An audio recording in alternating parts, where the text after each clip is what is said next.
Thank you for joining us today. We'll be starting at exactly 2 p.m.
Okay, good afternoon again, everyone. We'll be starting in 2 minutes.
Okay, it is now 2 o'clock. I think we can start. So welcome everyone. This is the AUN-EEC webinar on best practices in ecological education and culture, focusing on systems thinking as as an approach to teaching and learning. Thank you for joining us today. It is now 2 o'clock p.m. local time. Good afternoon from Manila. I'm Abby Favis from the Ateneo Institute of Sustainability, and I will be your moderator for today's session. So before we start, just a few house rules and reminders. First, please note that our session is being recorded on Zoom and all participants are automatically muted as they enter the meeting room. Throughout the session, may we request you to kindly type in your comments or questions in the chat box. We will be collecting these for the open forum later on. And finally, there will be an evaluation survey at the end of the session. Requests for e-certificates may be made through the same form. So let's begin. May I now call on Dr. Asunta Cuyegeng, Executive Director of the AUN-EEC, for the session background and introduction of our guest speaker for today. Dr. Cuyegeng. Thank you very much, Abby, and good afternoon, everyone. Once again, it is such a pleasure to welcome all of you from the different members of the AUN-EEC Thematic Network. Welcome to this webinar of the AUN Thematic Network on Ecological Education and Culture. One of the objectives of AUN-EEC is for us to serve as a platform for spreading ecological education and culture. And today's webinar will surely be very helpful in providing you with tools for teaching, learning, and understanding the complex relationships that affect our daily lives, and often without our knowing it. Our expert guest this afternoon is Dr. Kendra Gotanco Gonzalez, the director of the Ateneo Institute of Sustainability and an associate professor of the Department of Environmental Science at the Ateneo de Manila University. She is sharing with us a set of skills she has developed through her teaching and research, which focuses on the climate and disaster science society nexus and human environment dynamics. She has been doing work on applications of systems thinking and systems dynamics modeling on climate and disaster related issues such as urban resilience, sustainability, health, and education. These interdisciplinary research interests go back to her broad background, which includes degrees in BS Physics with a minor in philosophy from the Ateneo de Manila University, a Master of Environmental Management from the Ateneo de Manila University with the University of San Francisco, and a PhD in Earth and Atmospheric Sciences from Purdue University. Thank you, Kendra, for taking time to accompany us in this workshop. And let me thank in advance our moderator, Ms. Abby Favis, our facilitators, Ms. Nina Castro, Mr. Kim Campos, Ms. Am Hosol, Ms. Jean Mijares, and Ms. Nick Tionco, and our support team, Mr. Chris Castillo and the LS team, for giving us all the technical support that we need for this webinar. And to you, our dear participants, thank you once again for taking time to join us, and I hope you take away ideas that you can apply in your own work. So let me now turn you back to Ms. Abby Favis. Abby? Thank you very much, Dr. Cuyegeng. It's always my pleasure to moderate for you. So may we now call on Dr. Kendra Gotanco Gonzalez for her very interesting talk. Dr. Kendra? Good afternoon, everyone. Thank you for joining us this afternoon. Thank you to Abby Favis and Dr. Cuyegeng for your kind introduction. So today, I aim to share with you one of the important tools of systems thinking, which is being able to think in terms of feedback loops. So I've entitled my presentation, Going Around in Circles, Learning from Feedback Loops.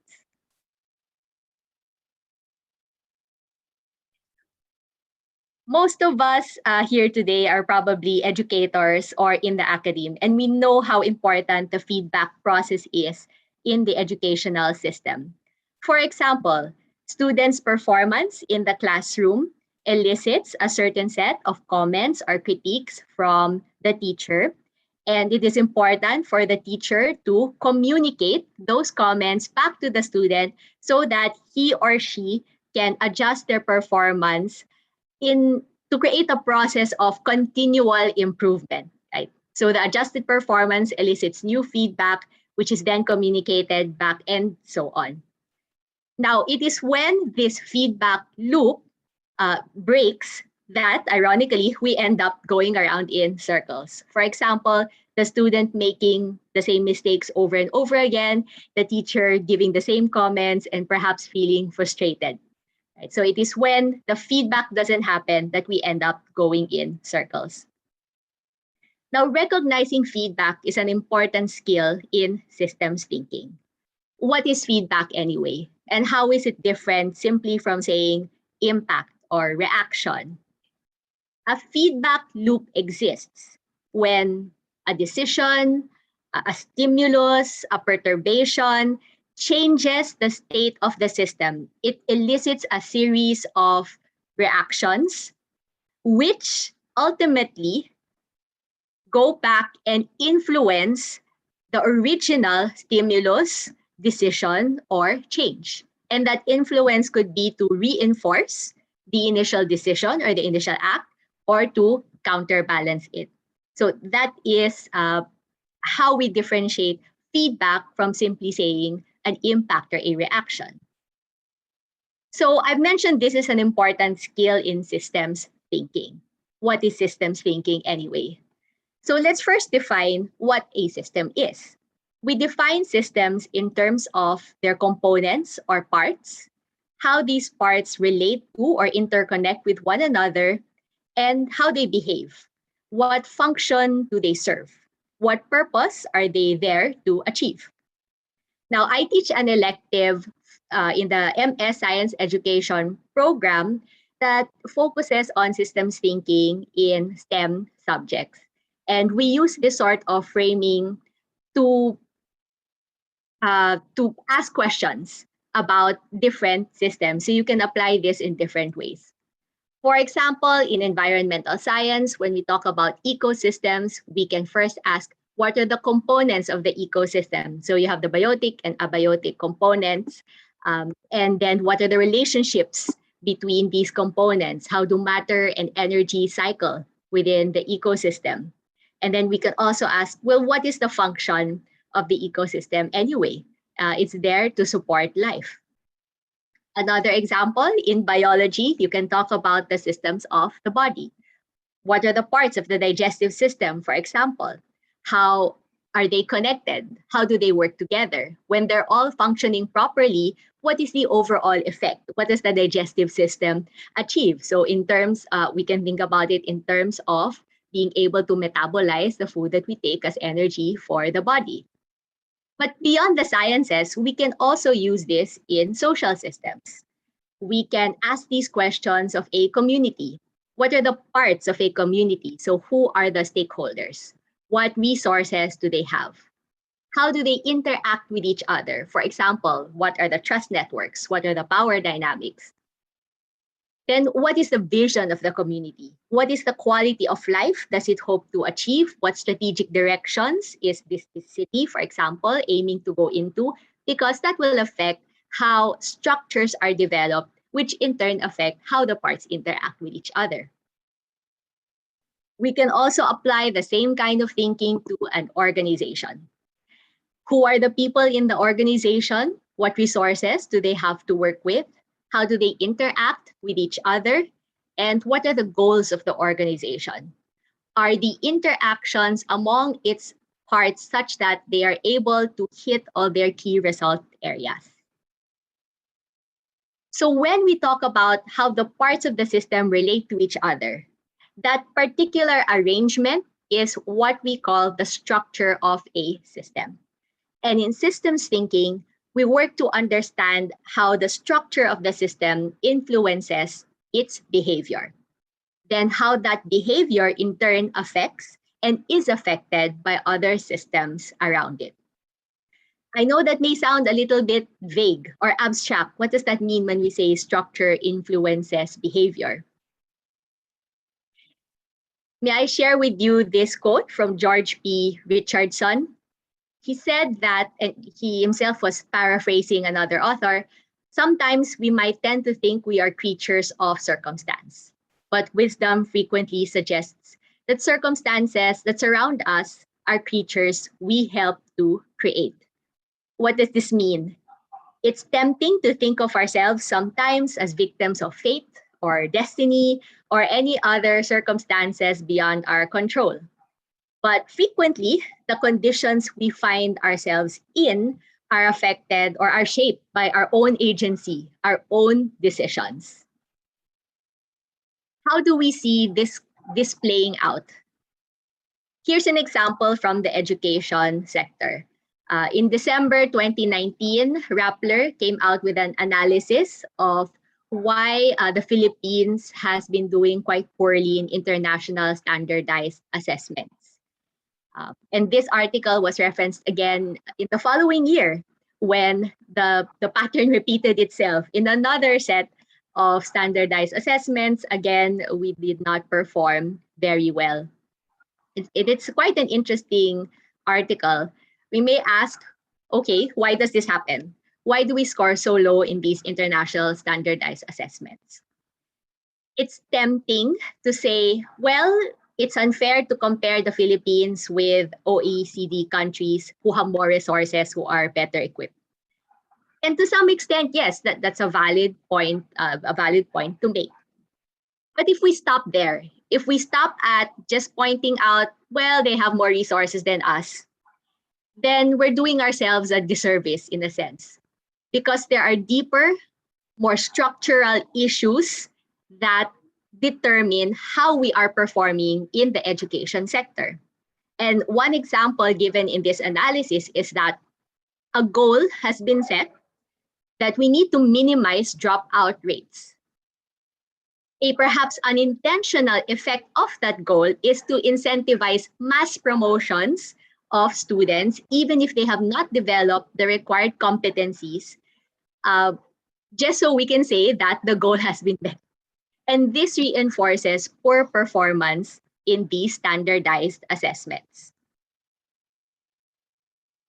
Another example that's given in this article of a structural issue is that of a long-standing concern on educational inequality, where essentially students from the richer urban backgrounds have access to better schooling than their rural counterparts.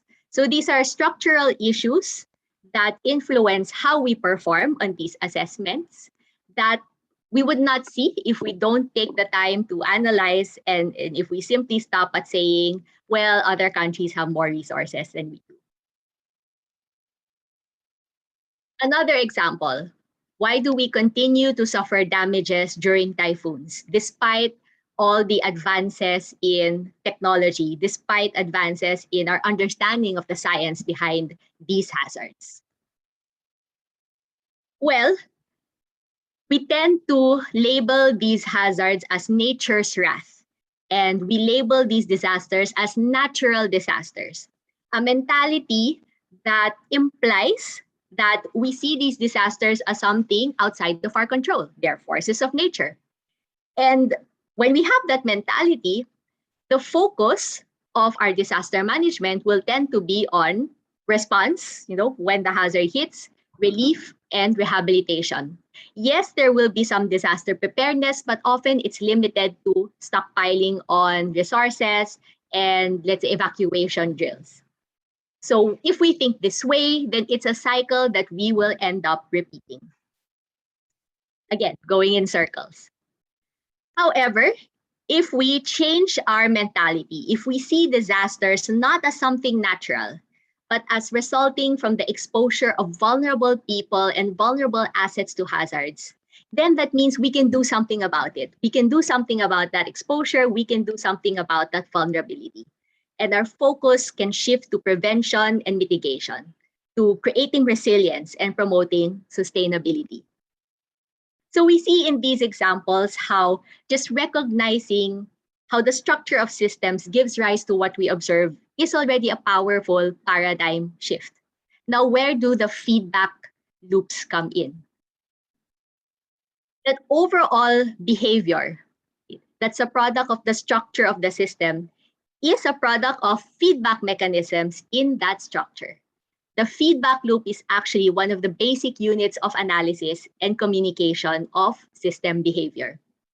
And in systems thinking, what we're trying to do is to think in loops rather than in straight lines, to have more circular thinking rather than linear thinking. In event-oriented thinking, we tend to draw causal chains and say, in this example, A and B lead to C, lead to D. So if I want to solve a problem, I'll address A and B. In systems thinking, we recognize that the structure of our systems could be more complex and that A and B are themselves influenced by other factors in the system. And so we need more creative and more holistic interventions. So these diagrams that you see, these loop diagrams, are actually one of the tools that we use in systems thinking. They serve as a visual language for people to be able to articulate their understanding of the system and the feedback loops that exist. And they can also serve as a basis for discussion. Because once you have drawn a diagram, you can compare it with another person, and I guarantee you, even if it's for the same issue, you will rarely get two people having exactly the same diagram, and just bringing them together in dialogue and talking about why they drew their diagrams that way can already be a powerful tool for multi-sectoral collaboration. In the classroom, it helps students to articulate their understandings and learn from their peers as well as from their professors. So these are what we call influence diagrams. And if we go back to our examples a while ago, so on the left is a sample potential influence diagram for one aspect of that issue on our performance in standardized assessments. The pressure to show the attainment of educational goals leads to pressure to minimize dropout rates, leads to mass promotion regardless of the achievement of competences, which influences how we perform in standardized assessments. And once we see usually that we have not performed very well, there tends to be public outcry. Now, the question is, does that public outcry, does the public pressure reinforce that pressure to show attainment of educational goals? Because if it does, then we may potentially have this feedback loop. And if we don't break out of it, we may be unintentionally reinforcing a situation that we don't want, that nobody wants. In the second example, the one on disasters, we consider the household asset base and how that influences whether or not a family has enough resources to choose where they would like to live, preferably in a low hazard area, in an area that doesn't flood, for example. And it also influences whether the household has the resources to construct a house with the proper building, following the proper building codes, something that would be able to withstand the hazard, in this case, again, flooding. And these variables in turn affect whether or to what extent do we suffer damages and losses due to flooding. So a household that is under the poverty threshold is not likely to have these resources and is more likely to suffer these damages. But these damages and losses will only erode the household asset base further.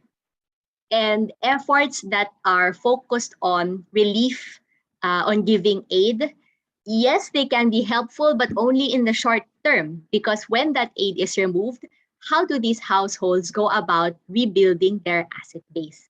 We need something more long-term, for example, having steady jobs. So these are examples of influence diagrams applied to those scenarios. Now, I'll just walk us through how to read these diagrams in case you would like to use these in your classes.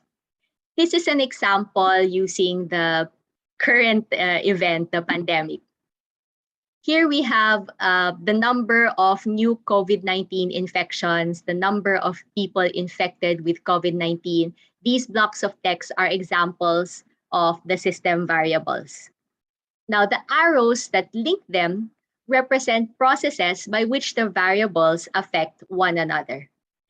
And more specifically, they should represent causal linkages. So here we are saying that the number of new COVID-19 infections will cause a rise or will lead to a number of people infected with COVID-19. And that in turn will feed back onto the number of new infections. So just to expound on this diagram further, this small top loop here tells a story of spreading infections, right? As there are more people infected, you have more new infections, which will lead to more people infected, and so on. And our assumption is that once we recognize that that's happening, we would put in steps to intervene because we don't want a boom of infections. We want to bring that number down. So this bottom loop is an example of steps to intervene. So this arrow, we assume that actions will be taken by government, the private sector, or other sectoral partners to develop and roll out facilities for the implementation of COVID-19 testing. Then this arrow reflects our assumption that these testing operations will lead to detection and diagnosis of COVID-19 in the population. And once we have these diagnosed, this arrow reflects our assumption that they will be referred to health facilities for proper treatment so that more people, more infected, a larger proportion of the infected population will be on treatment, and that will bring down the number of new infections. So that is what this diagram means. Now we can go a step further and translate this influence diagram into what we call causal loop diagrams by adding in more details. And these are what we call the polarities, these positive and negative signs. What do they mean? When we see a positive sign on an arrow, it means that two variables move in the same direction. For example, if there are more of these new infections, then it means more people are infected. Or if there are fewer of these new infections, then over time it will lead to fewer people infected. So they move in the same direction. When one increases, the other variable also increases, but when one variable decreases, the other also decreases. So another example, we can take this one. If there are more people affected with COVID-19, then we have to ramp up the efforts to implement the testing. Right.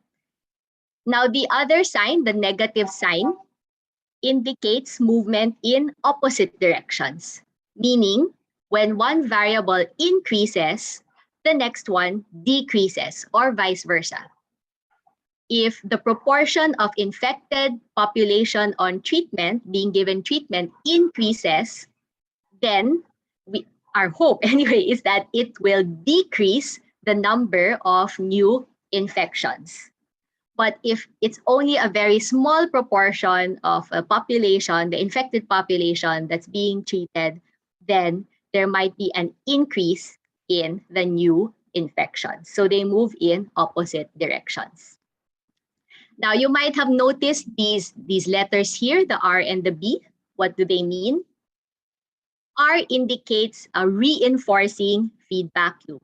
So remember the story a while ago for these two variables and how it leads to a boom in the infection, in the number of infections. It's an amplifying effect, right? So that's what we mean by reinforcing feedback.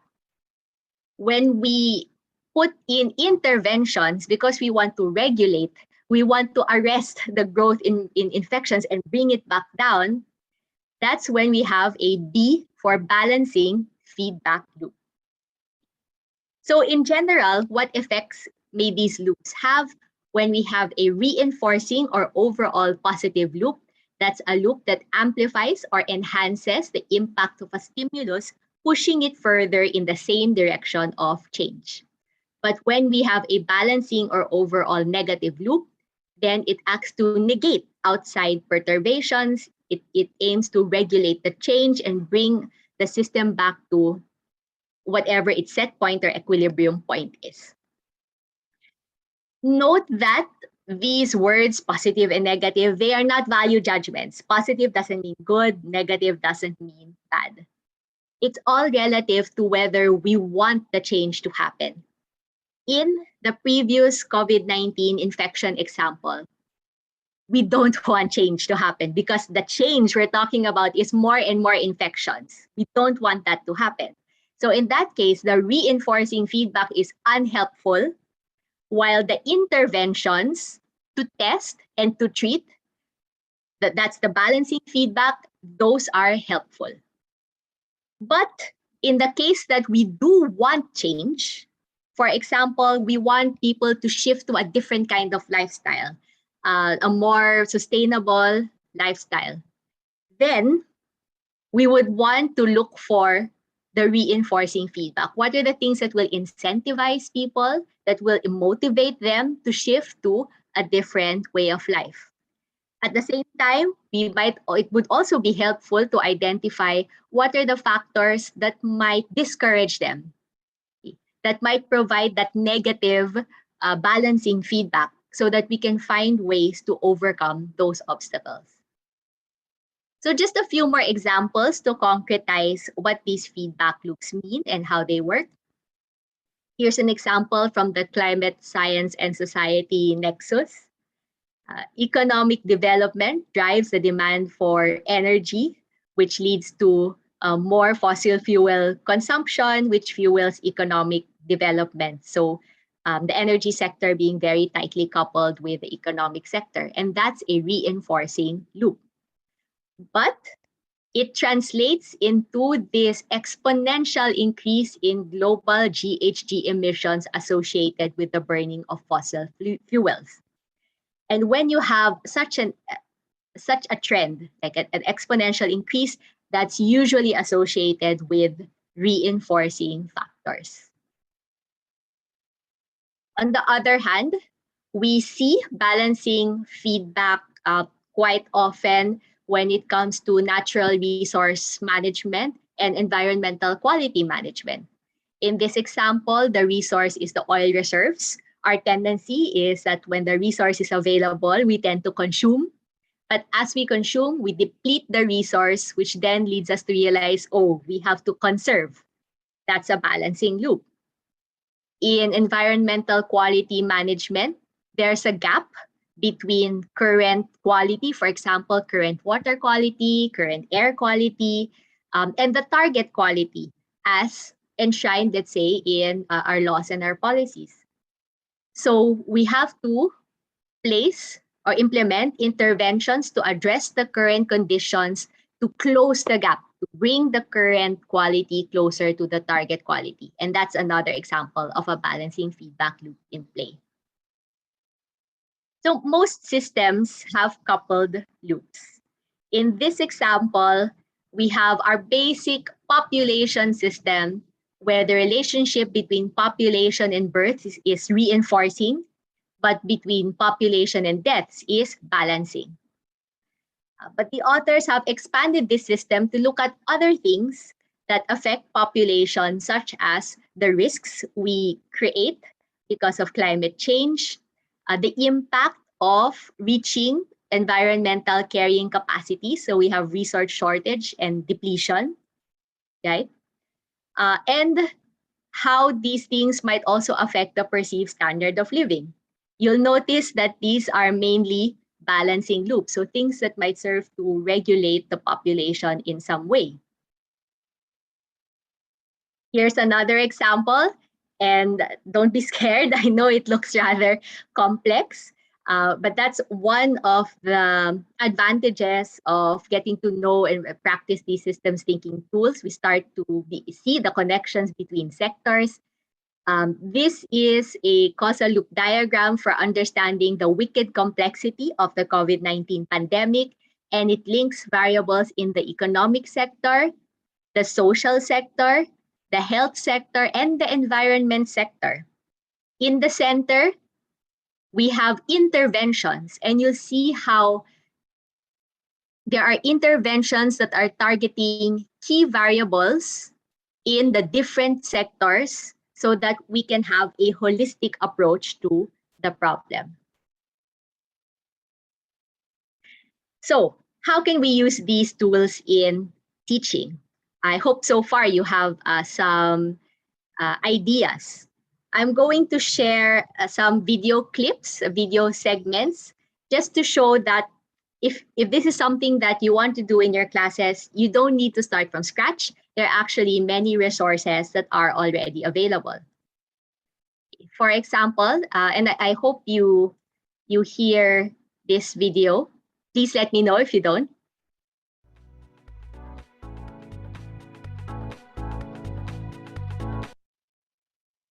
Oops, sorry.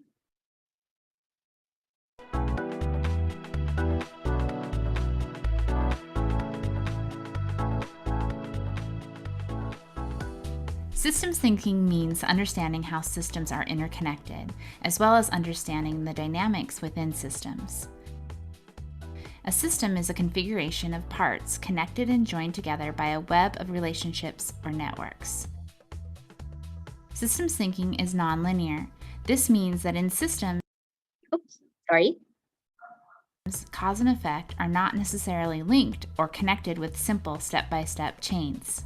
Connections between human and natural systems are of particular interest because they offer excellent examples of cascading effects.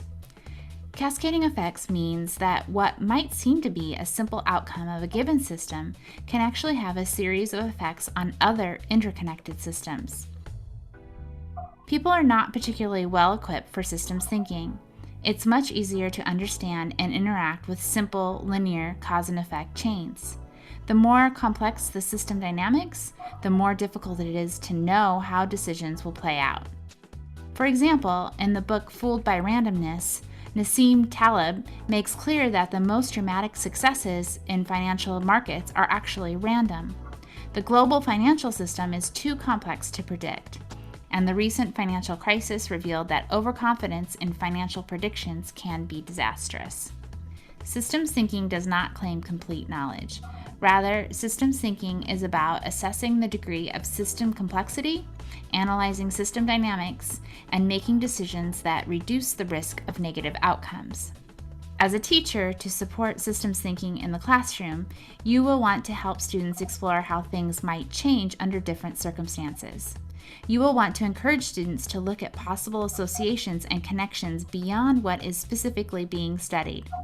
This is so they can seek possible explanations and relationships and realize how they are part of major economic, environmental, and social systems, and how these systems directly impact one another.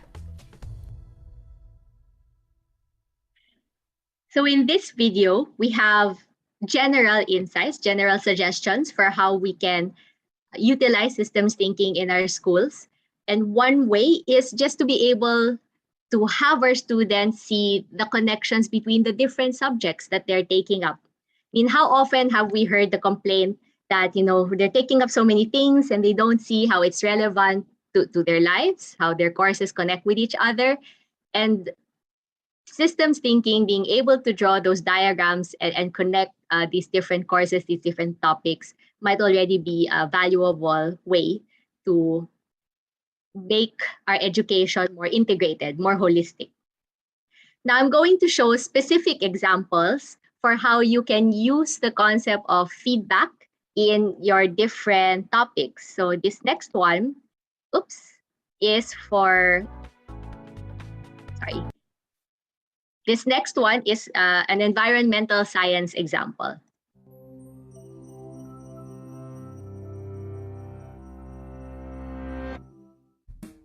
When plants die, the dead material enriches the soil with humus, a stable mass of organic matter, providing moisture and nutrients for other plants to grow. The more plants grow and die, the more humus is produced, allowing even more plants to grow, and so on. This is an example of positive feedback, an essential force in the buildup of ecosystems. But it's not called positive feedback because it's beneficial. Rather, it is positive because it amplifies a particular effect or change from previous conditions. These positive or amplifying loops can also be harmful, like when removing a forest makes it vulnerable to erosion, which removes organic matter and nutrients from the earth, leaving less plants to anchor the soil and leading to more erosion. In contrast, negative feedback diminishes or counteracts changes in an ecosystem to maintain a more stable balance. Consider predators and their prey. When lynx eat snowshoe hares, they reduce their population.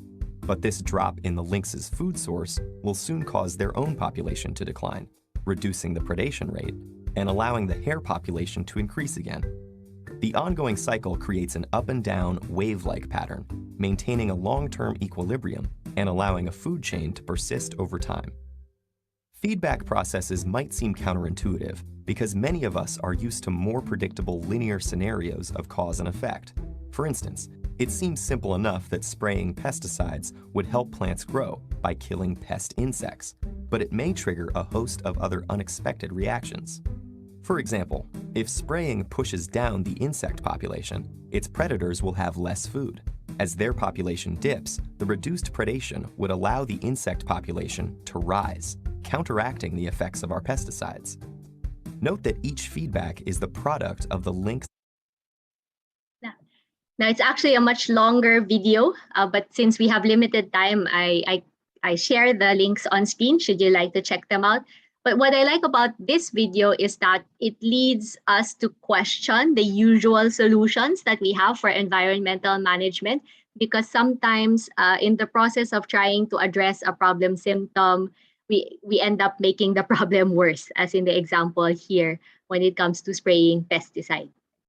Our next example is in the field of biology.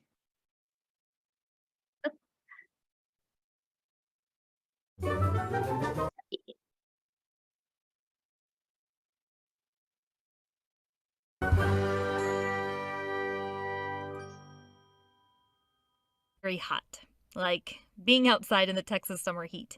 That's typically hot. Thanks to nerves which can act as sensors, the brain notices this. It will send signals to counteract this variable. Sweat glands do what they do best, sweat. Heat is lost as that sweat evaporates off your skin. You may have some redness too. That's because your blood vessels are getting wider, dilating, in order to help get rid of that heat. And the result, whether you realize it or not, helps you lower your body temperature. But wait, what if you go inside now and the AC is blasting? You'll stop sweating. You may even shiver. The muscle contractions of shivering can generate heat.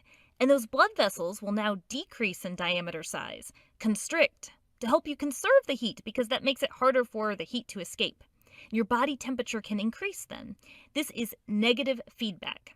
So a simplified definition, negative feedback is when some variable triggers a counteracting response in order to come back to some set point. If we consider that this whole thing is actually a negative feedback loop, we can see that the negative feedback brings the body back to the set point, which in this case is a stable temperature, keeping homeostasis. So the use of a balancing or negative feedback loop is a creative way to explain the concept of homeostasis. Now, we can use this not just in terms of the physical and natural systems, but in the social sciences as well. In this example, this is from a systems innovation course, and they're using feedback loops. Phenomena that would be explain considered social not complexity. normal are non-linear. Positive feedback loops are behind a very many processes of change within social systems. Just to make this more concrete, we'll quickly go over a number of examples. A social riot would be an example of a positive feedback loop. When a riot begins with few people, these individuals are vulnerable, but with every extra person that chooses to partake in the riot, it makes it more likely that it will be successful and less likely that any one individual will be reprimanded. Thus more will beget more, as this positive feedback may cascade through the individuals, aligning their states. Many forms of conflict escalation can involve positive feedback. Given some act of aggression, an opposing agent will be threatened, becoming less tolerant and more likely to react, which will, in turn, feed back to affect the same action on the behalf of the other. This is the same dynamic as an arms race between two nations, where the two sides continue to try and outcompete the other, leading to all sides losing and a growing potential for conflict. Likewise, the phenomena of irrational exuberance is another example of positive feedback. When the value of a trader's stocks goes up, this feeds back to boost the trader's self-confidence in their decision-making and encourage them to make more investments that may be even riskier. Another good example would be what is called the Matthew effect within sociology. The Matthew effect describes the fact that advantage tends to beget further advantage. Thus, this phenomena is also known as the rich get richer, as these feedback loops tend to increase initial inequalities. We might think about the fact that bank managers are more likely to lend money to people who already have lots of money. Likewise, those who are already well connected within society will have a greater potential for making more influential connections. This accumulative effect is described within network science by the concept of preferential attachment, which explains that those nodes that acquire more connections than others will increase their connectivity at So conflict escalation, that phenomenon where the rich are getting richer and the poor are getting poorer, are examples of reinforcing loops, positive feedback loops. And again, positive doesn't mean that they're beneficial. And unless we recognize that they're happening, we are doomed to repeat this cycle. Now, the last clip that I have to show you focuses on the connections between the social and ecological system as applied to the climate science and society nexus.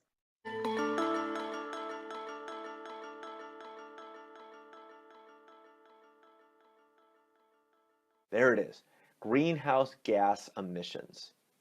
Emissions from burning coal, oil, and gas, and from changing land use, and other gases like methane and N2O and the F gases. This is a good variable name because it can go up or down, and it's clear. Greenhouse gas concentrations is our second variable. This represents the accumulation of gases in the atmosphere. This arrow means that the first variable affects the second, causally. Note, they're not just correlated, moving in the same direction. One actually causes the other. Emissions cause changes in concentration. The plus sign means that the second variable changes in the same direction as the first. More emissions, more concentrations, all else being equal. But the plus doesn't just mean up. It just means in the same direction. So if we have less emissions, all else being equal, we would have lower concentration. Let's keep going around the circle. Greater concentrations, higher temperature.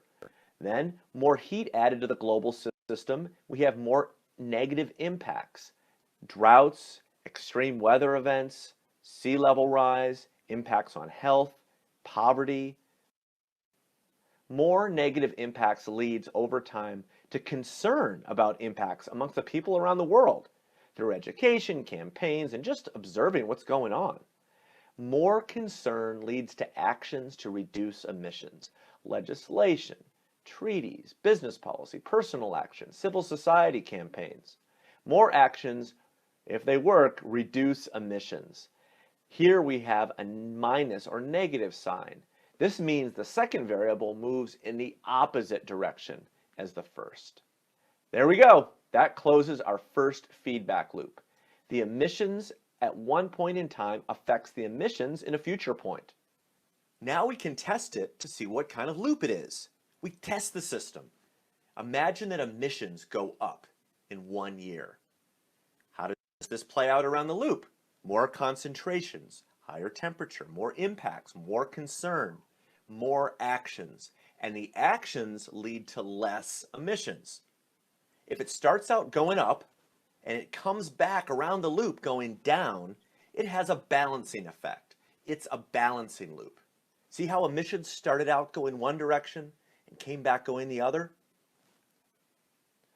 Balancing loops tend to counteract growth in systems. They drive behavior towards a goal or towards its long-term historic value. In this case, the mission of the climate movement is for this balancing loop to affect the business as usual curve, the orange line, which shows global fossil fuel emissions. If the balancing loop is very weak, then we are very likely to see a future like this orange line, where emissions goes up and concentrations and temperature go up. This would be really bad. However, if the global climate movement is strong, and if the balancing loop that we created is really strong, it will lead the growth in greenhouse gas emissions first to slow, then to peak, and then to fall, following the second line, the red line, back, down, down, down. A strong balancing loop could bring this impact in the world. And really, you might say the mission of the climate leader is to make this happen so that we reduce future climate risk. So as you can see in this clip, we can use the concept of feedbacks as another creative way to present climate science and the actions that we need to do for climate change.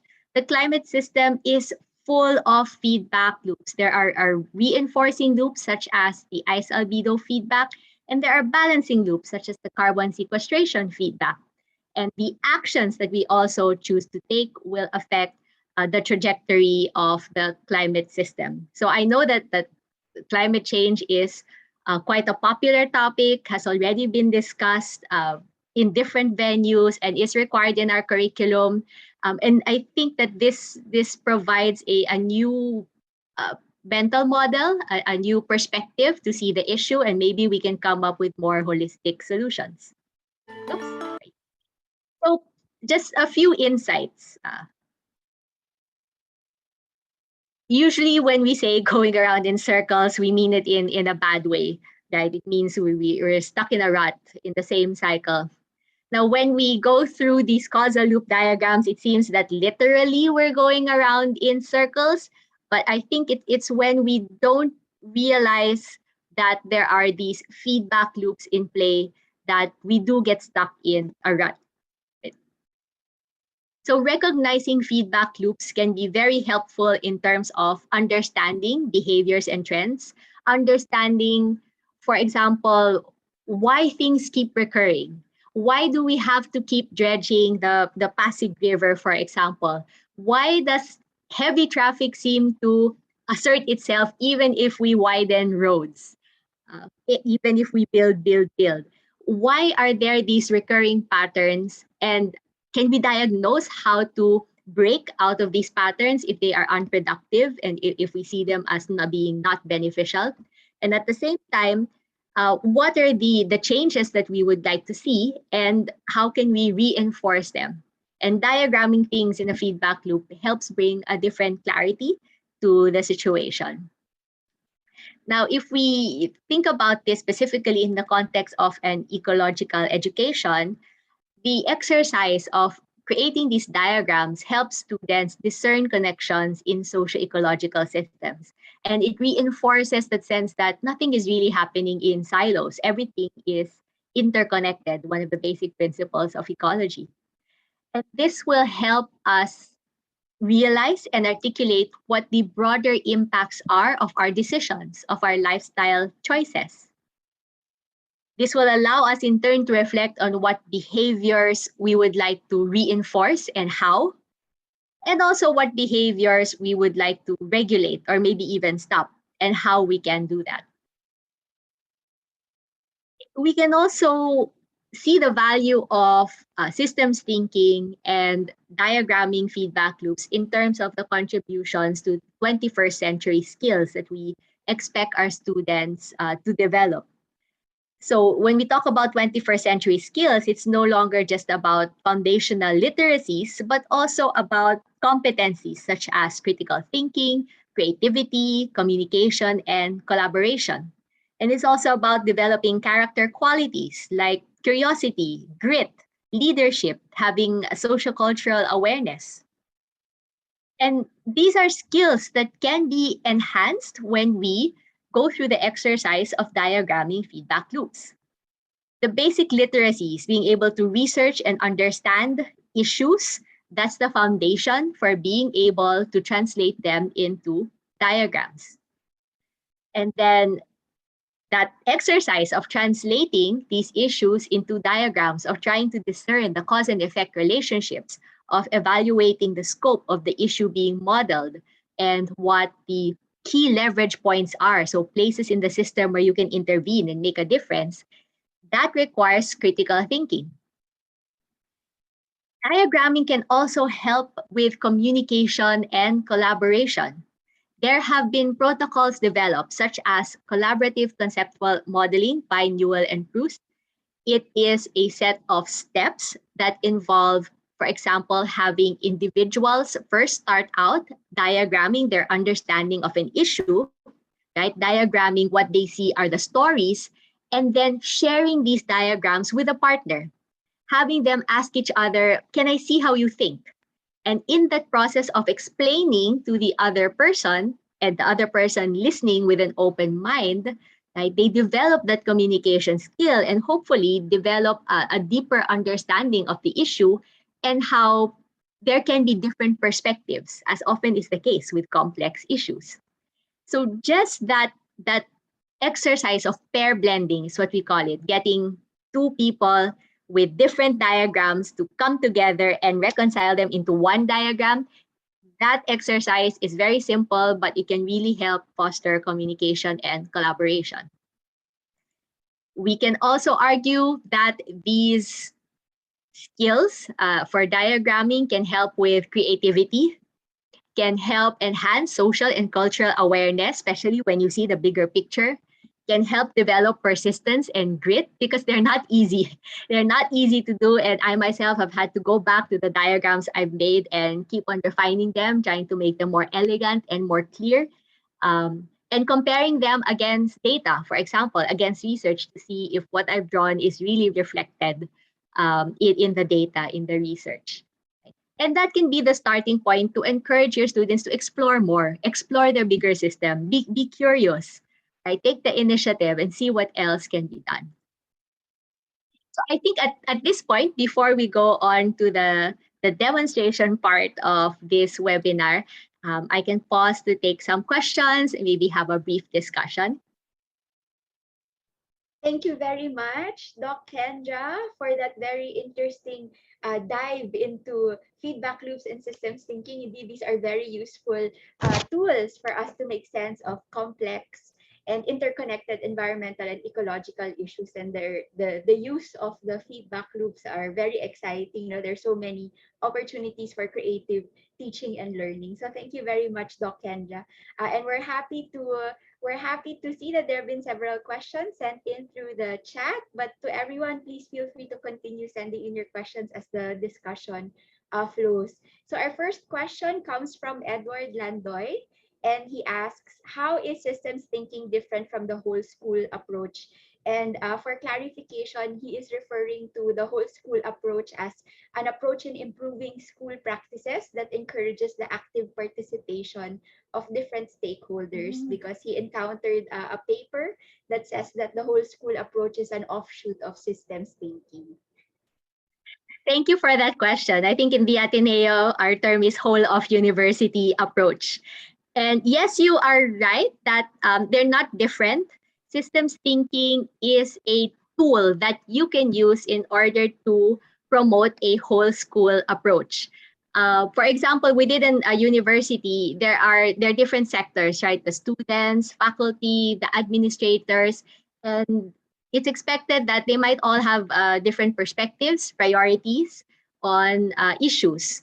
So systems thinking is something that can help, for example, to foster dialogue and collaboration. Let's say you can run exercises with student representatives creating their own diagrams of how they see a particular issue, be it how to design the campus, the tuition increase, or how to deal with the pandemic. So you can have student representatives, for example, come up and diagram how they see this issue playing out. The same can be done by faculty or administrators.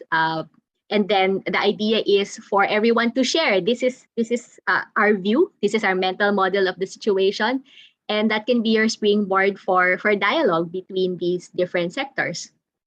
Another way to use systems thinking is to create a diagram of your university as an organization.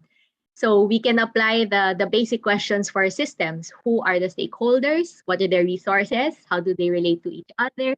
And what are the key result areas that your organization, your school, wants to achieve? So we can see whether or not the relationships are working together to really achieve those goals. So there are many ways to do this, and I'm very happy to share some research coming out of this field of applying systems thinking, not just the feedback loops, but also other tools such as stock and flow diagrams to universities. So I'm happy to share my email in the chat. So you can send me a message and I can send you some resources if you're interested. I'll type my email in the chat now. Okay, thank you very There you much, Kendra. So even within the school system, there are so many opportunities to apply these tools. Our next question comes from Dr. Diana Mahmood, and she asks, how do we set the boundary of the systems when doing the systems thinking activities with the students? That's a really good question. Setting the system's boundary is always tricky because you're basically trying to draw a line between what are the variables that have the most impact versus variables that may have an impact, still have an impact, but to a lesser degree.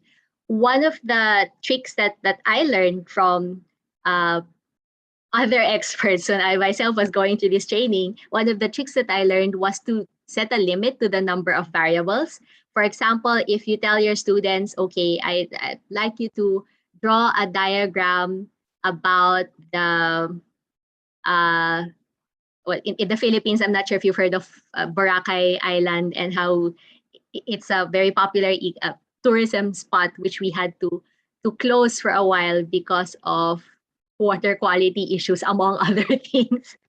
But one of our activities would be I'd ask them to do some research on that issue, then draw a diagram, and usually in their diagram they would connect the environmental issues to the tourism sector, to the issue of jobs and livelihood. But then I tell them, okay, now limit your diagrams to 10 to 12 variables only. And usually, because it's very easy to create a large diagram with everything in it. But when you ask them to limit the number of variables, it forces them to reevaluate how important each one is. And that will help you sort of draw a boundary around the system. Now, whether or not they were correct, so to speak, is something that you can cross-reference with the data, with the research that's coming out on that issue. So if you're going to do this with your students, and it's something that's new to them, I would suggest doing it on an issue for which some studies have been made, so they have something to draw from. Thank you very much, Doc Kendra. Very useful tips on how to start with that. Our next question was sent to us privately, and the question is, what are the traits and trade-offs when following a problem-oriented versus a system-oriented systems dynamics modeling method? Sorry, what are the traits? Traits and trade-offs. I assume that when you say problem-oriented, it's more the event-centered thinking, right? The linear thinking that maybe you have a primary stimuli that leads to ABC versus a systems-oriented approach. Modeling method, yes. What are the traits and trade-offs? Well, with systems thinking, again, the difference is being able to think in terms of feedback loops. So the main trade-off is that it's harder to do. It takes more practice as compared to being able to trace a causal chain. Let's say that A led to B, led to C, led to D. Even in our own if I may use the example of our land use planning process, because I had worked on a consultancy before, in which the concept of impact chains, we are trying to build this into the planning process, right? And it was a lot easier for the people involved to do things in tables, right? A leads to column, B leads to C. So primary impact to secondary impact to tertiary impact. It's a lot easier to do. Tracing an influence chain that goes around in loops was definitely a lot harder. There's a lot more time investment involved. But I think in the long run, it would be more rewarding because you get to see not just ripple effects, but synergies. Synergies both in in a good and bad way, right? So the things that will reinforce the sort of changes you would like to see in your city versus the things that will um, serve as obstacles. And that's very hard to see with a linear approach. So I think those are the main trade-offs. And I think just to, as a follow-up to that, how to relate these terms, problem-oriented versus system-oriented, to available modeling options. Well, that's a very big question, because when you talk about modeling options, it's quite broad. Even within systems thinking, mainly in this talk today, we have dealt with conceptual modeling. So drawing those diagrams in a way is making a model of how we understand an issue. But there's another aspect to systems thinking, the quantitative stock and flow modeling that looks at rates and accumulations and the different feedback in the system that affect these rates and accumulations. Ano ba? There are some models that are perhaps problem oriented if we are defining problem oriented to be event centered. For example, maybe if you want to run fate and transport models, you release a pollutant here, then where does it go? You're just following the steps, right? And that's already useful, right, for the objective that it serves, right? If you want to look at where, again, because it's fate and transport, where pollutants spread so that you can do something about it. A systems-oriented modeling is advantageous for more complex situations in which your goal, I should clarify, the goal is not to predict. Okay? Systems thinking models are not about prediction. They're not weather models where we want to say, oh, by this time, there's a X% chance that it's going to rain.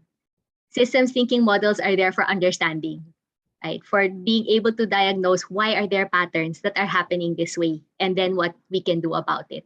So it really depends on your objective for modeling. Sorry, that was a little bit that was a little bit complex, that answer. But again, if you email me, I'm happy to thresh it out with you. It's a big issue. Yeah. Yes. So if you need more follow-up on that, please feel free to email Dr. Gotanko. Her email address was posted in the chat as well. Our next question was also sent privately, and it asks, aside from the feedback loops, are there other systems thinking frameworks, tools, or skills that we can use in teaching? There are many. And again, if you email me, I'd be happy to point you to those resources. One framework, for example, that I also use often is the iceberg model. So with an iceberg, there's more underneath the surface. So I use it, for example, in my environmental management classes. In the iceberg framework, we see how events become patterns, how that patterns are underpinned by structures, and how structures are underpinned by philosophies, paradigms, mental models. And I use it in my environmental management classes to try and get at the root of why we do things the way we do, why our structures are set up a certain way. So that's one very useful tool. Then, as I mentioned a while ago, there's the quantitative stock and flow modeling, and for those there are free platforms that you can also use to set up these models. And I've used them for things such as in ecology, let's say creating a model of our basic community, how they affect pollutant concentrations in a water body, and how that feeds back on our population. So these models can be simple or they can be complex, but again, with models, they only need to be as complex as they need to be and no more than that. Again, there's a lot, so just please send me an email. I'll be happy to direct you to resources. Yes, we won't run out of material on that. So please just email Doc Kendra. So our next question is from Aisha Abdullah. Thank you very much for your insights on the topic. It's very interesting to me. I am going to design a module for systems thinking for decision making for postgraduates. Any advice, any tips or advice for me? And a question that's also related to that is from Catherine Guarnes. Is there an existing step-by-step procedure on how we are going to use systems thinking in the classroom? Okay. With regards to the first question on designing a systems thinking course for decision making, at the Ateneo, we do have a course under the Master of Science in Sustainability Management, which is precisely on how to use systems thinking tools towards making smarter, wiser management decisions. So if you're interested in that, I'd be happy to share with you a sample syllabus. What I found works over the times we've iterated is that the concept of feedback is very powerful, and trying to use this to look at the culture of an organization, at the mental models to sort of underpin how they work. There are other tools called system archetypes, and what these are common patterns of systems, for which, if you recognize them, there are already some suggested interventions for either how to break out of the pattern if it's something that's unwanted, or how to enhance it if it's something that's desired. Which links to the other question about whether there is a step-by-step guide. I wouldn't say that for the application of systems thinking as a whole, it's a step-by-step guide. For example, when I have students who want to go into systems thinking as their thesis, I often tell them that, okay, this is going to require creative thinking as well as critical thinking, and a certain measure of uncertainty, because there's no standard protocol, right? No clear step-by-step way that if I follow this guide, I will get a nice model. Boom. There's not. There's an art to it. But there are good practices. There are guidelines and tips and tricks that we can follow. And again, I'd be happy to point you to those resources if you are interested. Let me just plug my laptop. Thank you, Doc Kendra. So again, please email Doc Kendra for materials on how you can implement systems thinking in your classes. And speaking of organizational applications, we also have a question from Josephine Joy Reyes. So thank you for the insights. Building a school system, a pioneer institution in our country with this topic heard, how can systems thinking arrest conflict within an organization? That's an interesting question. First of all, recognizing that there's conflict and that it's escalating is already recognizing that, okay, there's a positive feedback loop, a reinforcing feedback loop that's happening. And the next step now is understanding the root of that conflict. And here, something like the iceberg model that I mentioned a while ago might be helpful to get at the mental model that's driving this conflict, because it could be that whoever is in who the parties are in this conflict have different views of the same issue, and that's what's driving it. So we need to be able to articulate what those different views are in order to find solutions that will help break out of that cycle of conflict. Right. Thank you, Doc Kendra. Very useful tool. Many applications, of course. Some practical questions we have lined up. First is, I'm just curious, what mathematics level is or are required when translating systems thinking to models?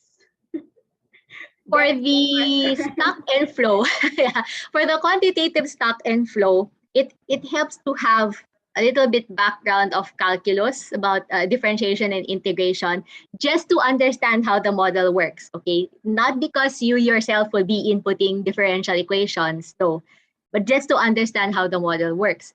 Otherwise, basic math is fine. Will already help you build even simple models. For the tool that we're going to use today, the next part after this, you need zero math background in order to use it. So I actually hope that will be fun for everyone later on. You don't need any mathematics for the modeling tool that we're going to use today. Well, math can be fun too, but I guess That's true, sorry. that's a relief also to know that we don't need complex math to make these models. So thank you for that question. Very interesting. Another practical question sent in anonymously. What are the limitations of causal loop diagramming? It is limited by the person's own understanding of an issue. So let's say you're doing this in your classroom. If the students don't make an effort to research more about the issue, to read about it, talk to people about it, it's going to limit their perspective, and it will limit what they can put into the diagram. But it's not necessarily always a bad thing, because you can then use the diagramming activity as a diagnostic tool. Just ask the students to draw how they understand an issue, and the quality of the diagram, if you see different variables or very limited variables, is already something that will give you a sort of baseline for what their understanding is. Yeah, and translating it into this visual interpretation of how they think about it is also very useful and interesting to see. Thank you very much. We also have another question from Hong Yen. I think they're asking, what are the similarities between systems thinking and DST, or dynamic systems theory? I'm assuming that perhaps you're referring to dynamic systems theory in the field of engineering.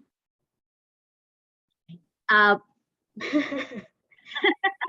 which I have, if it is that the field of engineering, I'm going to admit I'm not as well versed in that. They do have the same principles at heart, I believe, that of looking at components and how they interconnect. It's just that the latter is expressed in more mathematical modeling means. Whereas in systems thinking, there are a host of other, more conceptual based frameworks and tools, which are already powerful in themselves if you're not so much into the mathematical modeling. Okay, thank you, Doc Kendra. And I think we have time for one last question. Okay, just in time from Junard Duterte in the chat box. How does systems thinking benefit the academic prowess of students once it is applied in school curriculum? Thank you for that question. I actually have advisees in our Master of Science in Science Education that are testing the value of systems thinking in the classroom. And as an example, one of my previous advisees had applied systems thinking in biology, in biodiversity. And what she found was, comparing the post-test outcomes to the pre-test outcomes, when it comes to the lower order thinking skills like recall, systems thinking did not contribute significantly, right? Didn't make much of a difference. But when it came to the higher order thinking skills, the critical thinking, the being able to discuss, that's where the system and draw connections, that's where the systems thinking made a significant difference in the test group versus the control group. And that's a study that was done here in the Philippines. There are similar studies in other countries. And I think, well, the results are mixed in the sense that it depends again on what skill it is that you're looking for.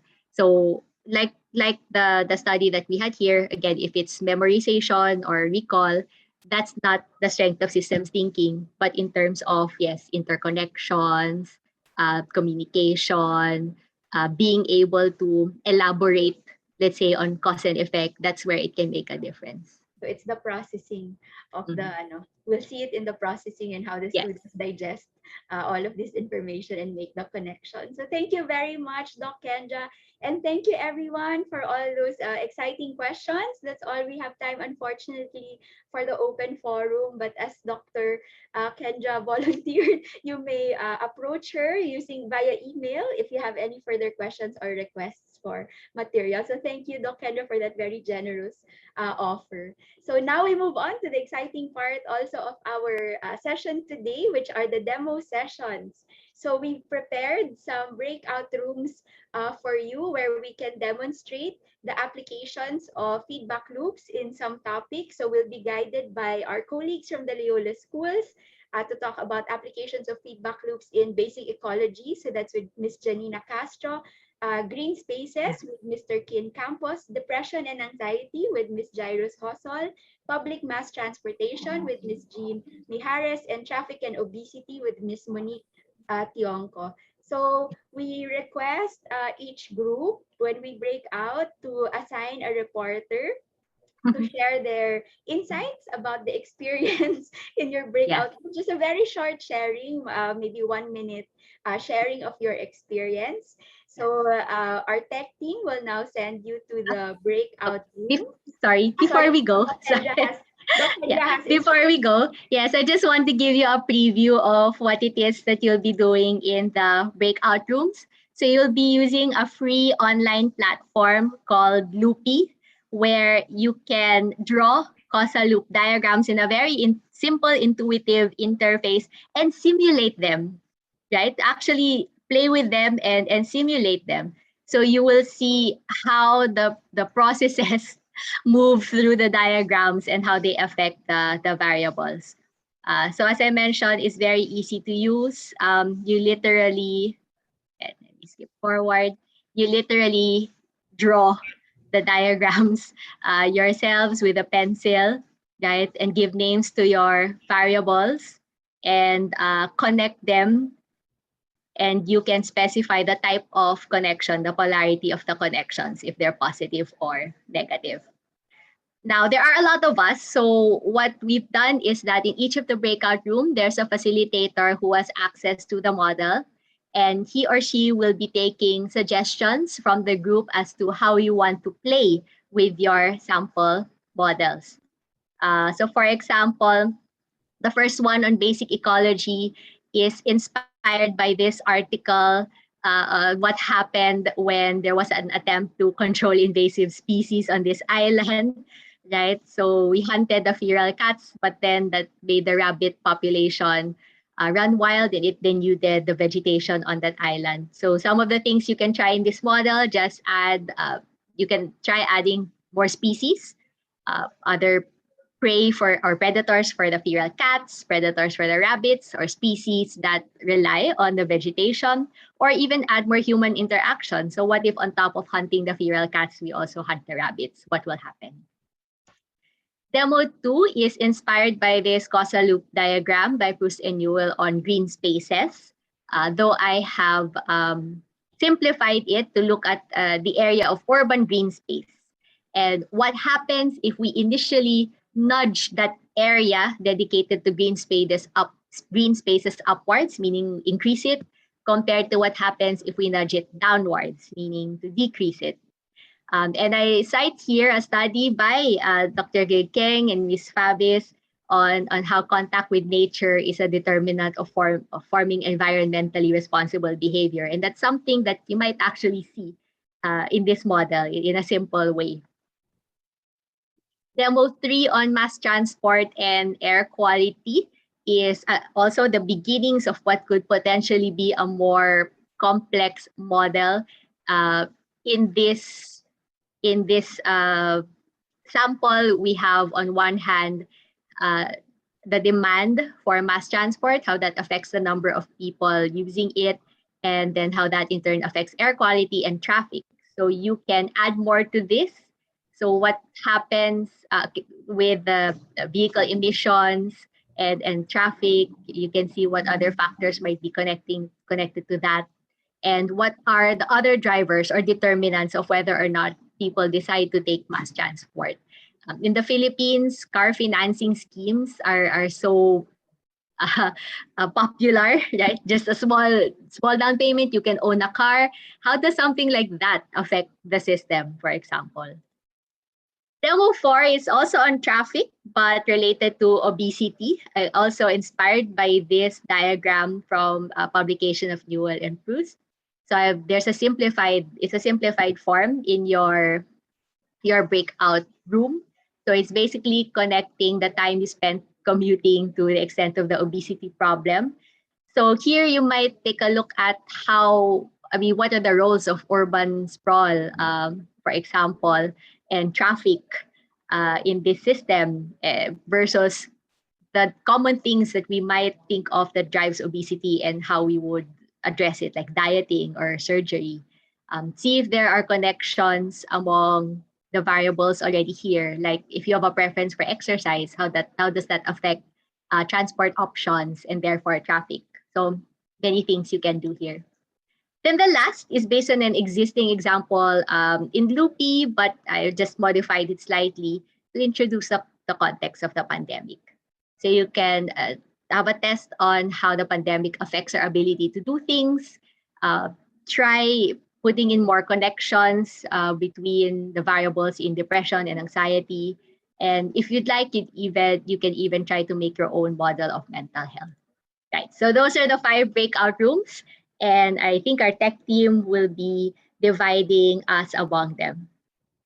Okay, so our tech team will now send you to these breakout rooms, very exciting topics. Have fun, and we'll see you back here at the main room at 3:40 p.m. So that's about 20 minutes from now.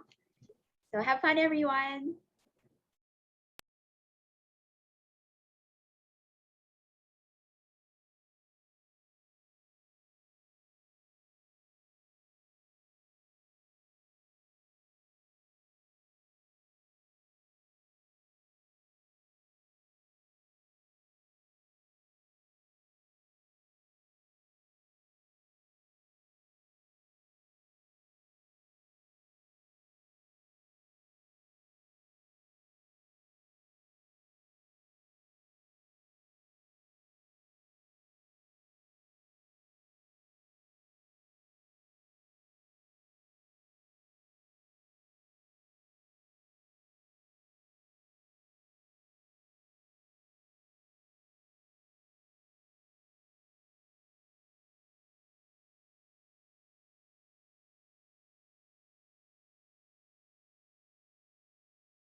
Okay, welcome back, everybody.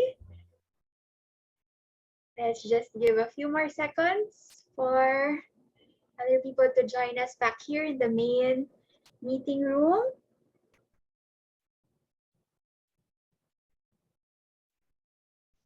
Okay, so welcome back. We hope you found the demos and the platform useful. So to enrich our experience, we'd love to hear from a representative from each group to just very briefly, within 1 minute, share a little bit of what happened in your breakout session. So let's start with the basic ecology group. So for the representative who will be sharing the insights, please raise your virtual hand so we can unmute you. You may find this in the raise hand button is under reactions in the bottom part of your screen, the toolbar. Who is reporting for the basic ecology group, the group of Miss Janina Castro. Okay, Miss Maricel Ibita. Tech team, please unmute. Yeah.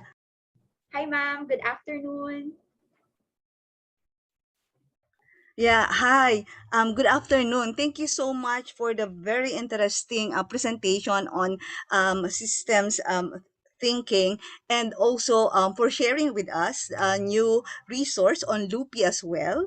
I made some like crazy suggestions to make life more complicated in our basic ecology, and it really I think it's number one. It's very challenging to start the design, because you need to have a concept already. Second, it also allows you to like encourage students to make connections with other things, and sometimes just like me, like make crazy insertions, so that because that's the reality, like sometimes there are also like marginal concepts that we don't think that is related with the problem, that can actually come up, and maybe we would see that it has a large chunk of, like of cause and effect. So it's very very helpful. And thirdly, it really also allows us to present a very complex matter in a very easy to understand visual way, while at the same time encouraging us to really like look for maybe possible researches that have been done in relation with this problem. So thank you so much, this is very helpful. and And and, and I'm saying it, like I come from the humanities, and I could really like already imagine what are the other things that could be done to link up all our way of educating the students from an ecological viewpoint, and other things. Thank you. great. Thank you, ma'am, for sharing that. And congratulations, Nina. Mission accomplished. Those insights were exactly what we wanted to happen and to see in the breakout session. So thank you very much. So let's call on next the representative from Green Spaces with Mr. Kin Campos. May we know, please raise your virtual hand so we can unmute you. Hello. Yes, sorry. We weren't able to identify a specific sharer, so maybe No if problem. anyone wants to share, maybe you can also share after me. Um well, we wanted to note the interconnectedness of systems of systems that aren't just that don't just have environmental aspects, but we also wanted to point out their interconnectedness with different systems such as social aspects, political aspects, wherein policies can also be made because of different environmental factors. We talked about green spaces, but we also talked about how population change how population change is a major driver to land use change, which therefore increases or decreases the amount um, of area for green space, which also therefore affects the amount of well-being in a certain spot. but well-being is also just is a result of green space because of the people who do utilize it. So we also have to look at what these people need, what services we can get from the different areas of green space, and the other types of land area from the available land. Great, thank you, Kid. That's also exactly what we wanted to see. The interconnections and the applications. It's not just for topics related to ecology or environment, but also more complex and more realistic interconnections of the social, the economic, and the environmental spheres, which are indicative of many of the complex issues that we have today. So thank you very much, Kian. May we now hear from the group of depression and anxiety. Sorry, your name is not very... Okay, thank you, Mr. Diosdado Lopega. Tech team, please unmute.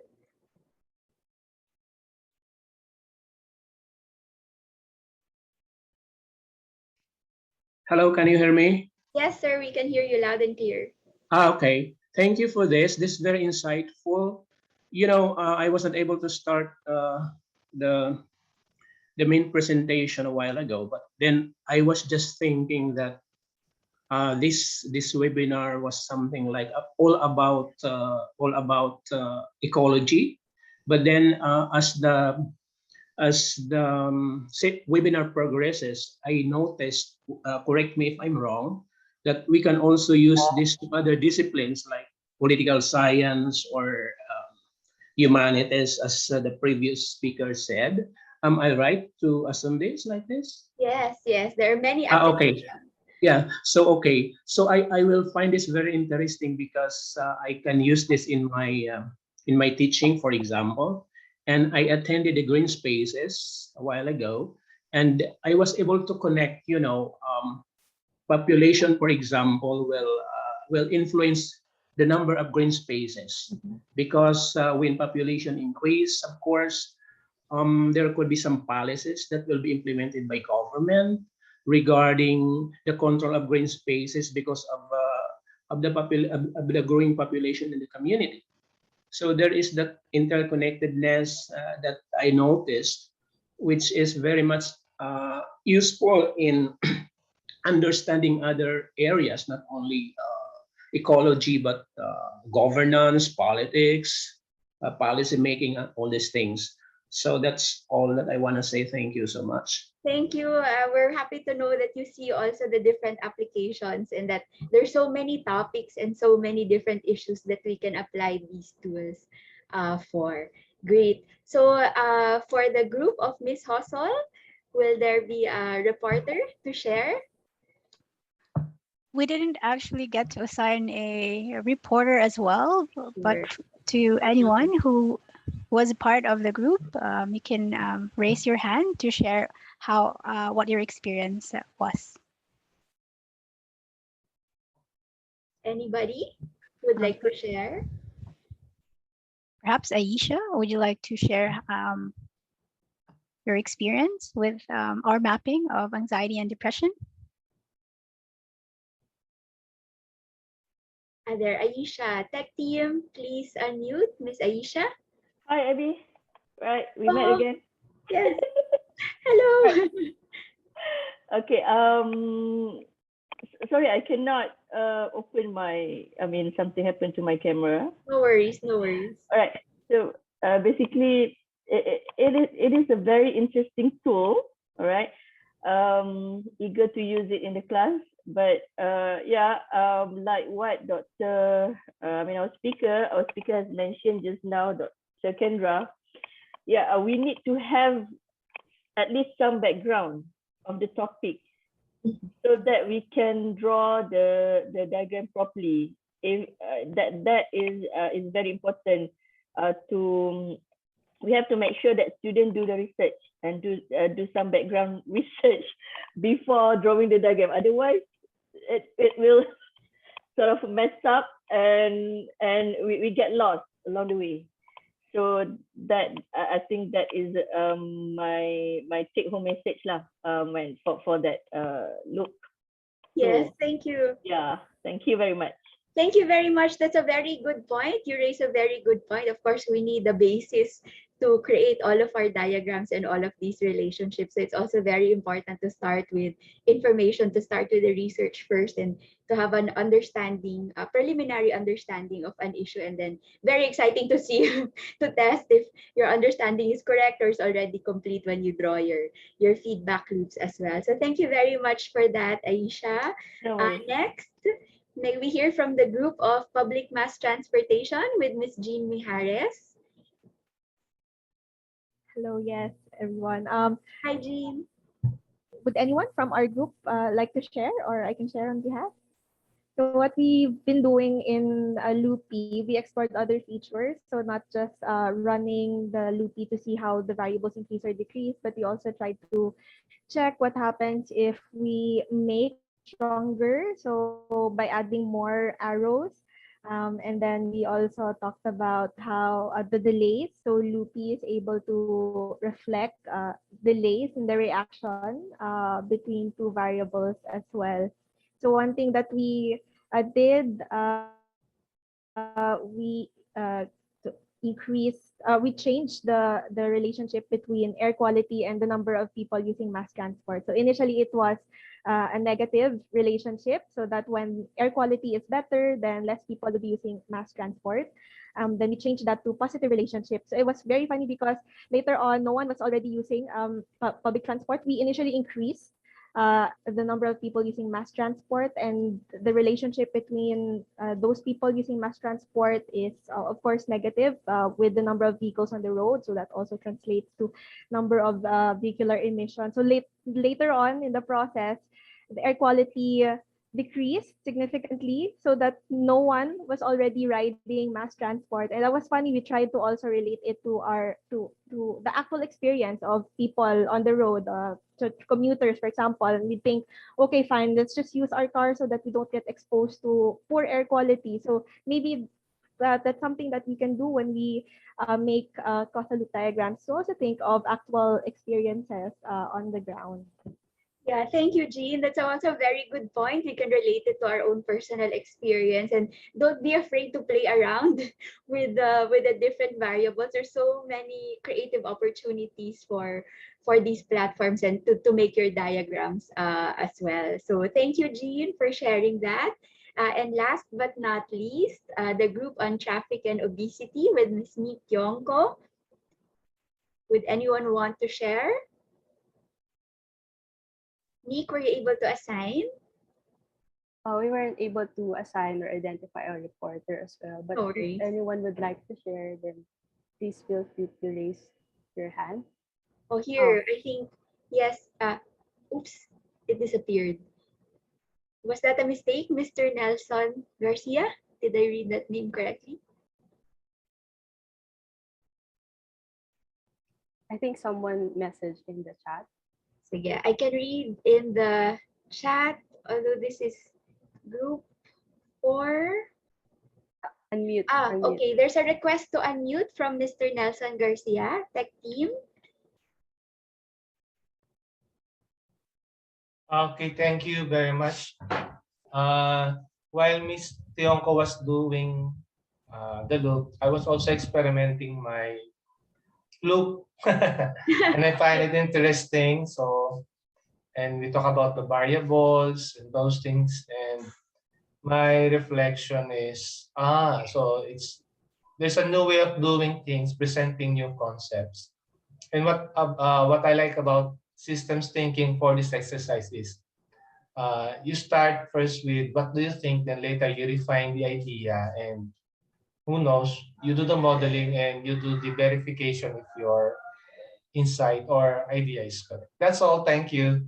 Thank you very much for sharing that, and thank you for raising a very good point also. So it can be iterative, so we can refine the models later on as we understand more about the topic that we are investigating. So it's really a very useful and very dynamic tool. So thank you everyone for participating, and we note also your other comments in the chat. Yes, I wish we had more time also to play around and and look at the different applications. But I hope the breakout sessions gave you many ideas already of how you can use feedback loops in your own line of work. So thank you very much. I will turn you over now back to Dr. Kendra Gotanco Gonzalez for some final words on feedback loops. Dr. Kendra, you're on mute. Yes, thank you so much, everyone, for participating in these breakout groups. I know that more time would have been preferable to really play with it, but now that you've experienced it, I hope you'll play with it. You find a chance to play with it on your own and with your students. So just a few, I guess, parting words. I'd like to share this quote about systems thinking and how, as a discipline and an underlying philosophy, it's really about developing a sensitivity to the circular nature of the world. In ecological education, we talk a lot about circular economies, about closing the loop. In environmental science, we talk about biogeochemical cycles, right? The water cycle, carbon cycle. So inherently in nature, there are there are feedback structures, and it's the same in social systems. There are feedback structures, and if we don't want to keep going around in circles, we don't want to find ourselves in a rut, then we need to develop this sensitivity to those feedback structures and the roles they have in creating the conditions we face. This can be a very empowering thought if we realize that we might actually have more agency than we think over the things that we experience. That means we can chart our way forward with more confidence if we have such tools to really analyze the systems, get a more holistic picture, and develop better solutions, right? And more holistic solutions always start with us asking better questions before jumping to conclusions. A while ago, someone asked about the trade-off, and the trade-off is really the time and effort that you put into this. Very rarely are holistic solutions quick ones, short-term ones. But I do believe there's a payoff in the long run. So before we go, I'll just leave everyone with this feedback loop, the kindness feedback loop. When we do something nice for someone, we feel happier, and the happier we feel, the more likely we'll perform another kind act. So maybe something that we can share with our students and will start a ripple effect. Thank you for your participation today. Thank you very much, Doc Kendra, and especially for that very wholesome and very positive end to our session today. So thank you for sharing many new ideas and approaches with us this afternoon. We'd also like to thank our breakout session facilitators, Nina, Kian, Jairus, Jean, and Nick. Thank you so much for all your help. And this event would also not be possible without the support of our Campus Events Management Office. So thank you very much to Mr. Chris Castillo, Mr. Albert Santos, and Mr. June Asense. And to all of you, thank you so much for your participation in this webinar. We hope you have gained fresh ideas on how systems thinking and feedback loops can enhance our approaches to education, ecological education, and culture. So please don't forget to accomplish our event evaluation form. The link is posted in our chat box. Requests for e-certificates will also be coursed through the same form. Before we close the room, may we invite everyone to turn on their cameras so we can take a photo as a souvenir of our experience this afternoon. I'll turn you over now to Mr. Chris Castillo to facilitate the screenshots. Chris? Thank you very much, Abby. And again, thank you very much to all our attendees this afternoon. Please keep on monitoring the AUN-EEC website and our event website for the upcoming webinars. We're planning several of these. But for now, to capture the moment of this webinar together with Dr. Kendra Gotanco Gonzalez, we'll take some pictures. We have about 4 screens to take screen captures of. So please hold your smiles for 20 seconds and we'll just go through the screens as we take your pictures. Some music will be playing, and Miss Abby Fabis also has some remind cameras. Starting now. 3, 2, 1. Okay. While you Hold hold your your smiles. smiles, just another invitation to check out the AUN-EEC website for more information about our network, our members, and of course, our activities. So please visit auneec.ateneo.edu. We'll also post the link in the chat so you can visit us. Protect team, the link now is for registration. We'll double check that for you. Keep smiling. Last few Okay. pages. Keep smiling. We're down to our last few screens. Okay. And we're down to our last screen.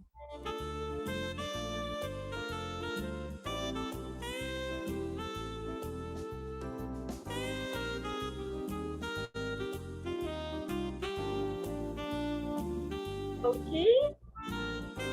Great. Thank you very much, Chris. And thank you again to the rest of the team. So thank you, everyone. And we hope to see you again in the next AUN-EEC webinar next month. Enjoy the rest of the day. Take care, everybody. Bye. Thank you. Thank you. Take care. Happy looping. Thank you. Thank you, Thank you. everyone. Salamat po. And thank you, Abby, for moderating. My pleasure. Thank you for inviting me. Bye. Bye, everyone. Thank you. Take care. Thank you again. Bye. Job well done.